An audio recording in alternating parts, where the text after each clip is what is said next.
We all have an idea of the happiness that love will bring us. Most of us put the search for love at the very centre of our lives. And yet it's a subject on which philosophy is strangely silent. Given that few of our experiences feel more life-changing or more important, one might have thought that philosophers would take love very seriously, but on the whole they haven't. They see it as a subject that's probably better left to poets, hysterics, and chat show hosts on daytime TV. But there was one philosopher who did take love very seriously. He saw it as one of our central concerns. His name was Arthur Schopenhauer.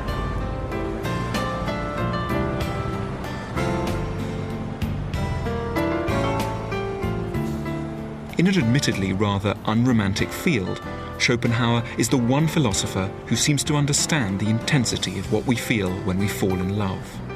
He thought we were absolutely right to build our lives around love. Nothing else in life was quite as important. But the mistake he thought we made was to imagine that happiness had anything to do with it. Dear Michelle, I cannot do this anymore. You know what you want, and I know that I do not want to marry you. It's unfair on you and me to continue anymore. I'm so unhappy in the relationship, which I didn't know that. I thought he was happy. And it seems that however hard I try to look into the future positively, the situation does not feel right. By the time you read this, I'll have left for a month or two travelling. It's so hard, but I'm not the right one for you, nor you for me. That's terrible. So... And then a P.S. Please don't try and call, it's too upsetting. And I haven't seen or spoken to him since.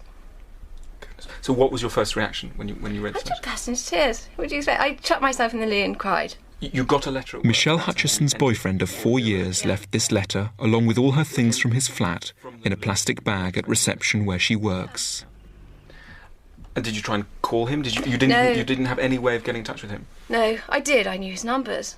But I didn't want to speak to him after that. I thought, this is it. I can't get myself out of this situation. I can't make him want me if that's so obviously clear that he doesn't want me. Tell me a bit more about him. I mean, what's he like? What does he do? How did you meet? That sort of thing. We met through a friend of mine that I lived with at university, and she introduced us at a party, and I practically moved in on the first date. How come? Because it was the summer holidays. So I just finished my degree, and he said come down for the weekend, and I actually never left. We went back and got the rest of my stuff, and I ended up living there. And was it kind of legendary love at first sight? Did you lay eyes on him and you just thought... It was for me. At this party we were walking across the field, and I just felt so comfortable with him. Do you think that he loved you? I think he did. So in that case, why this letter, if he loved you? I mean, I'm not saying he didn't. He loved me, but love isn't enough, is it?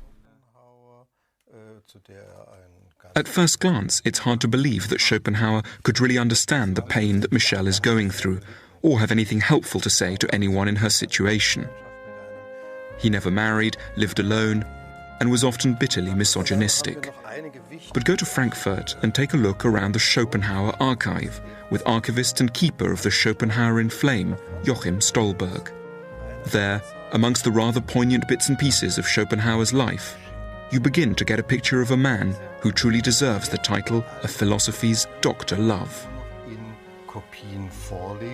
Schopenhauer was born in Danzig in 1788, but spent most of his life here in Frankfurt. From an early age, he looked to love for happiness.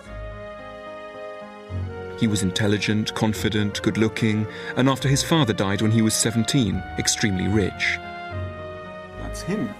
That's the great man. But success with women eluded him. And his own signature. And that's the earliest. That's the earliest photo that we have of him. With a moustache. I've forgotten the German for moustache again. What's German for moustache? Schnauzbart. Schnauzbart. So he's got a Schnauzbart on. And he's how old? Schnurrbart. Schnurrbart. Yeah. And how old is he there? 21. What, 21? And he's writing his thesis. Vincesimo primo. He's writing his thesis. He's interested in women. He's trying to meet them, but has problems meeting them. Okay. Back. Was he attractive to women? War er attraktiv für Frauen? Vielleicht, ja. Kleiner? Ja, kleiner als wir. Kleiner, ja? kleiner Viel, als wir. Viel kleiner. Viel kleiner. Man sieht es an dem Spazierstock. Okay. Wir können ihn herausnehmen. So he was quite a small philosopher, which meant that anyone with theories of small men has plenty to feed on with Schopenhauer. Die Handschrift von Caroline Medon. So these are the letters from Caroline Botton, who was... In 1821, at the age of 33, he did meet a woman who liked him, a 19-year-old singer called Caroline Botton. But he was never comfortable enough in the relationship to settle down. Mein lieber Arthur. So she was very warm. Sehr warmherzige She wasn't desperate. She had choice, but she fell in love with him. And they had a child together. Ja. She was very keen on marriage, but he didn't want to. He told her that two people to get married means to do everything possible to become an object of disgust to one another. Mein innigst geliebter, guter Arthur. Ever warmer letters. After 10 stormy years, the relationship broke up. Schopenhauer continued to search for love, but with ever less success. In 1831, he developed a passion for Flora Weiss, a beautiful, spirited girl who had just turned 17. During a boating party, in an attempt to charm her, Schopenhauer started talking to her about his philosophy. He smiled and offered her a bunch of grapes. Flora later confided in her diary, "I didn't want them. I felt revolted because old Schopenhauer had touched them, so I let them slide quite gently into the water behind me."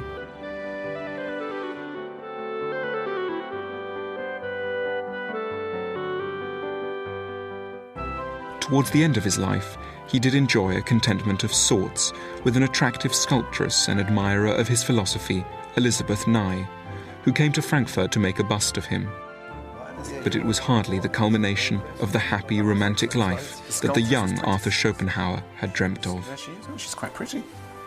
Did he like her? Es scheint so. Und er hat so intime Dinge geäußert, wie dass er glücklich gewesen sei, auf dem Sofa gemeinsam mit der Künstlerin Kaffee zu trinken. They had a very happy time when Elizabeth was making this portrait of him, sculpture of him. They had a lovely time. They sat on the sofa and had coffee together. Yeah. And they behaved like a married couple, he said. Ja. And did he like this portrait of him? Was he proud Schopenhauer of? hat es sehr geliebt, dieses Porträt. He really liked it. But his friends seemed to notice that there was a disparity between his head, which looks very much the head of a 71-year-old, and the body, which looks like a sort of athletic, wie 21 wäre, as though he was a 21-year-old hero. No wonder he liked it. So how could this romantically hapless philosopher have anything wise to tell us about love? Well, for a start, he tells us that love is not a trivial subject. We shouldn't see it as a distraction from more important or grown-up concerns. It's no accident that love is such an overwhelming emotion, that it can take over our lives and fill our every waking moment. And Schopenhauer urges us not to be too hard on ourselves for the obsession and despair it can drive us to when it goes wrong. To be surprised at how much rejection hurts is to ignore just what acceptance would have involved. Nothing in life is more important than love, thought Schopenhauer, because nothing less than the survival of our species is at stake.